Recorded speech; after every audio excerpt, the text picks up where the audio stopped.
नमस्कार। आज हम एक सफर पर चल रहे हैं, भारत के राज्यों की तिजोरियों के अंदर। एक रिपोर्ट आई है जो कुछ ऐसे सच सामने रखती है जिनके बारे में सोचना बहुत जरूरी है। सवाल सीधा है, क्या हमारे राज्य कर्ज के एक ऐसे बोझ तले दबते जा रहे हैं जिससे निकलना मुश्किल हो? आइए इस पूरी वित्तीय पहेली को परत दर परत खोलकर देखते हैं। तो शुरुआत करते हैं इस एक नंबर से, 22.17%।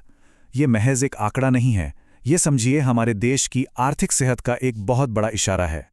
इसका मतलब ये है कि 2022-23 में हमारे सभी राज्यों का जो कुल कर्ज था वो देश की पूरी अर्थव्यवस्था यानी जीडीपी का 22% से भी ज्यादा था। सोचिए जरा, यहीं से हमारी आज की जांच की कहानी शुरू होती है। तो सवाल उठता है, आखिर ये नंबर इतना बड़ा क्यों है? इसके पीछे की वजह क्या है? हमारा आज का ये पूरा विश्लेषण समझिए एक तरह की पड़ताल है जिसमें हम इसी एक सवाल का जवाब खोजने निकले हैं। हम एक एक करके उन वजहों की तह तक जाएंगे जिन्होंने राज्यों पर कर्ज का ये पहाड़ खड़ा कर दिया है। तो चलिए सबसे पहले इस कर्ज के पहाड़ की ऊंचाई को समझने की कोशिश करते हैं। आखिर ये कितना बड़ा है और इसका असल मतलब क्या है? अब देखिए, ऐसा नहीं है कि कोई नियम कानून नहीं है। राज्यों के कर्ज पर एक लगाम रखने के लिए एक कानून है, एफआरबीएम एक्ट। ये एक तरह से समझिए एक लक्ष्मण रेखा खींचता है। इस कानून के हिसाब से राज्यों का कर्ज जीडीपी के 20% से ज्यादा नहीं होना चाहिए। पर असलियत क्या है? हम 22.17% पर हैं। मतलब हम वो रेखा पहले ही पार कर चुके हैं। ये यकीनन एक चेतावनी है। और बात सिर्फ औसत की नहीं है, कहानी इससे कहीं ज्यादा गहरी है। कुछ राज्यों में तो हालात बहुत ही ज्यादा गंभीर हैं। मिसाल के तौर पर पंजाब को देखिए, वहां की अर्थव्यवस्था का लगभग 40.35% हिस्सा कर्ज है। मतलब हर 100 रुपए में से 40 रुपए से ज्यादा कर्ज। इससे साफ पता चलता है कि जो राष्ट्रीय औसत हम देख रहे हैं वो पूरी तस्वीर नहीं दिखाता। कुछ राज्यों के लिए तो ये संकट कहीं ज्यादा बड़ा है। तो अब आते हैं वजहों पर। आखिर ये कर्ज इतना बढ़ क्यों रहा है? इसकी पहली और सबसे बड़ी वजह जो रिपोर्ट बताती है वो है कल्याण की कीमत। जी हां, बढ़ती सब्सिडी और वेलफेयर स्कीम्स। चलिए समझते हैं कि ये कैसे कर्ज का बोझ बढ़ाती हैं। देखिए, इसका गणित बहुत सीधा है। जब सरकारें जन कल्याण के लिए अपनी कमाई से ज्यादा खर्च करती हैं, जिसे हम कहते हैं चादर से ज्यादा पैर पसारना, तो उस खर्च और कमाई के बीच का जो फासला है उसे भरने के लिए पैसा उधार लेना पड़ता है। और बस यही उधार धीरे धीरे एक बड़े कर्ज में बदल जाता है। और ये खर्च होते कैसे हैं? कुछ उदाहरण हमारे सामने हैं, जैसे किसानों के कर्ज माफ कर देना, या फिर घरों में सस्ती या मुफ्त बिजली देना, या वो स्कीमें जिनमें सीधे लोगों के बैंक खातों में पैसे भेजे जाते हैं। ये सारी योजनाएं जाहिर तौर पर बहुत लोकप्रिय होती हैं, लेकिन इनकी एक बड़ी कीमत होती है जो सरकारी खजाने को चुकानी पड़ती है। अब आते हैं दूसरी वजह पर। इसे कहते हैं कमिटेड एक्सपेंडिचर, यानी ऐसे खर्चे जिनसे आप बच नहीं सकते। इसको ऐसे समझिए, जैसे हमारे घर के कुछ जरूरी बिल होते हैं, घर का किराया, बच्चों की स्कूल फीस या लोन की ईएमआई।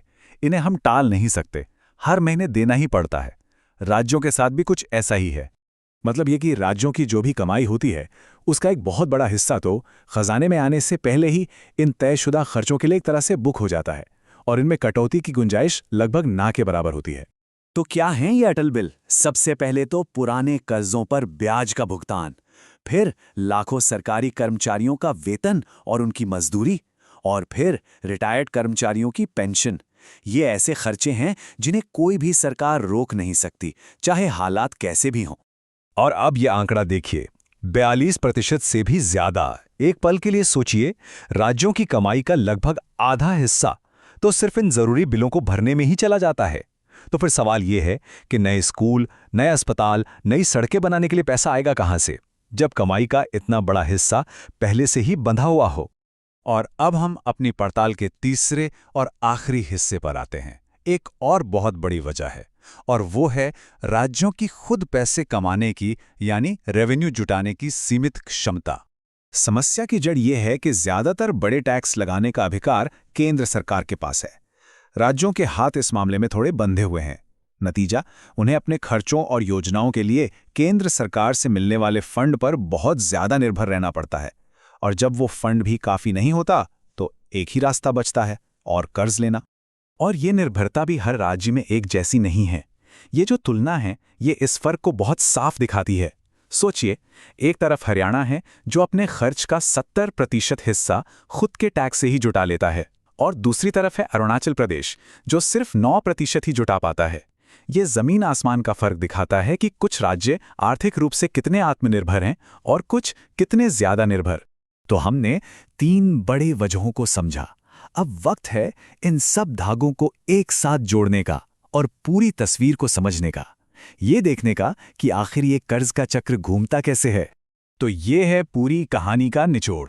एक तरफ से सब्सिडी और कल्याणकारी योजनाओं का बढ़ता खर्च है, दूसरी तरफ से वेतन और पेंशन जैसे अटल खर्चे हैं जो कमाई का एक बड़ा हिस्सा खा जाते हैं। अब इस दोहरी मार के बीच खुद कमाई बढ़ाने के साधन भी सीमित हैं। तो होता क्या है, एक वित्तीय खाई बन जाती है, और उस खाई को भरने का एक ही आसान रास्ता दिखता है, और कर्ज।